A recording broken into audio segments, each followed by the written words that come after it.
অবন্ধ। গ্রামবাসীরা বলে নিষ্কুন্ধে।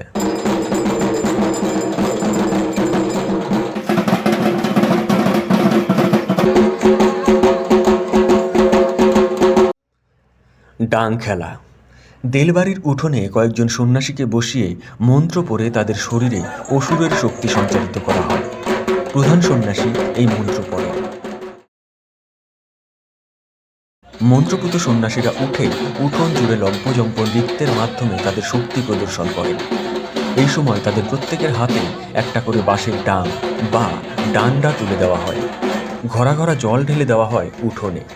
ডাং হাতে সন্ন্যাসীরা ভেজা উঠোনে গড়াগড়ি দিয়ে কাদায় মাখামাখি হন। একসময় তারা নিস্তেজ হয়ে পড়েন। তখন সরিয়ে নিয়ে তাদের সুস্থ করা হয়। কবন্ধ।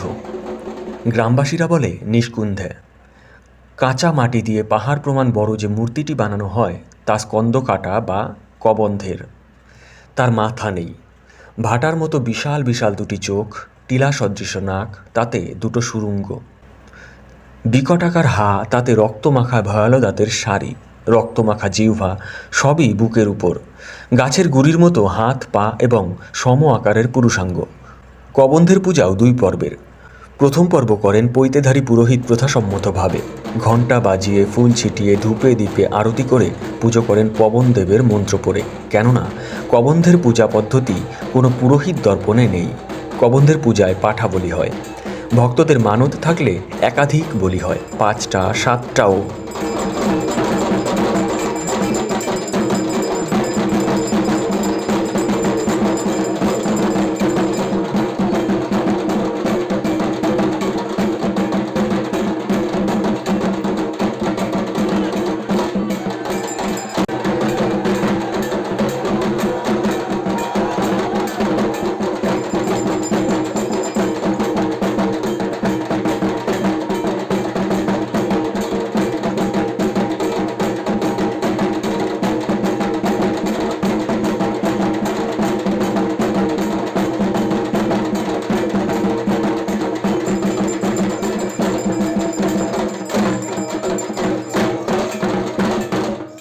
দ্বিতীয় পর্বের পূজা করে সন্ন্যাসীরা বৈশ্যাল পদ্ধতিতে।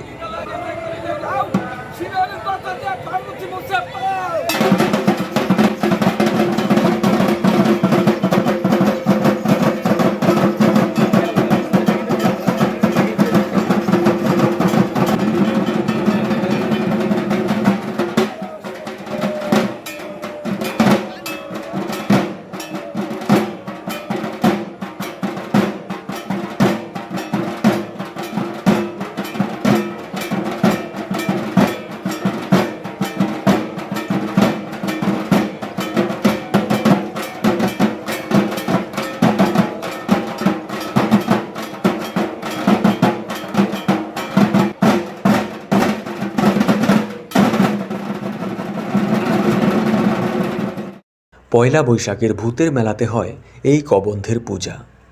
মেলার মাঠের কেন্দ্রস্থলে মূর্তির অবস্থান। 12 মাস এখানে সে অনড় হয়ে শুয়ে থাকে। রোদে জলে ধুয়ে যায়, ক্ষয়ে যায়। গাজনের সময় আবার মাটি রং লাগিয়ে নবীকরণ করা হয়। সন্ন্যাস ভঙ্গ। পয়লা বৈশাখের ভূতের মেলার শেষে সন্ন্যাসীদের সবশেষ যে ক্রিয়াকর্মগুলি হয় তার মধ্যে অন্যতম আম ভঙ্গ ও হলকর্ষণ। আম ভঙ্গ বা আম ভাঙার দৃশ্যটি হল স্বর্ণলঙ্কার আম্রকাননে হনুমানের প্রবেশ এবং পরিশেষে লঙ্কা দহন। কথিত আছে যে ভারতবর্ষে আম্রফল আসে লঙ্কা থেকে। হনুমান আম খেয়ে তার আটিগুলি ছুঁড়ে ছুঁড়ে ফেলছিল। সেই আটি সাগর পার হয়ে ভারতের মাটিতে এসে পড়ে, অঙ্কুরিত হয়ে বৃক্ষরূপে পরিণত হয় এবং পরবর্তীকালে সারা ভারতে তার বিস্তার লাভ করে। এই কাহিনীর সংক্ষিপ্ত অভিনয় করা হয় এখানে। কচি কচি ফলসহ একটি আমের ডাল ভেঙে এনে আঙিনায় পোতা হয়। একজন সন্ন্যাসী হনুমান সেজে ওই আমের শাখায় জাঁকিয়ে বসে ফল খেতে শুরু করে। রাক্ষসরূপী অন্য সন্ন্যাসীরা তাকে ঘিরে ধরে এবং তীর ধনুক বাগিয়ে হনুমানকে কাবু করে তোলে। তার নকল লেজে দেওয়া হয় আগুন। খানিক লাফালাফির পর আগুন নিভিয়ে ফেলা হয়। শেষ হয় এ পর্ব। দ্বিতীয় পর্ব হলকর্ষণ। কয়েকজন সাজে চাষের বলদ, কজন চাষি।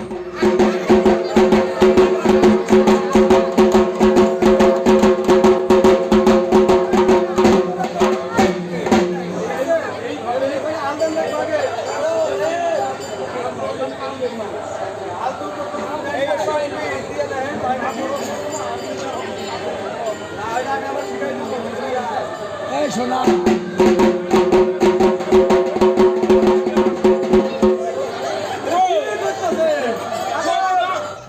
লাঙল চালানো, মাটি তৈরির পর বীজ বপন, ধানের বীজ। অভিনয় চলতে থাকে ফসলের পরিচর্যার সকল ধাপে। অবশেষে ফসল পাকে, সোনার ধান। ধান কাটা হয়, হয় মারাই ঝাড়াই। বেতের কাটায় ধান ভর্তি করে মূল সন্ন্যাসী দেল বাড়ির অন্দরমহলে পৌঁছে যান। এইভাবে সম্পূর্ণ হয় তাদের 3 দশকের সন্ন্যাস জীবন। ভরে যায় মন প্রাণ, শরীরে জাগে নব উদ্যম।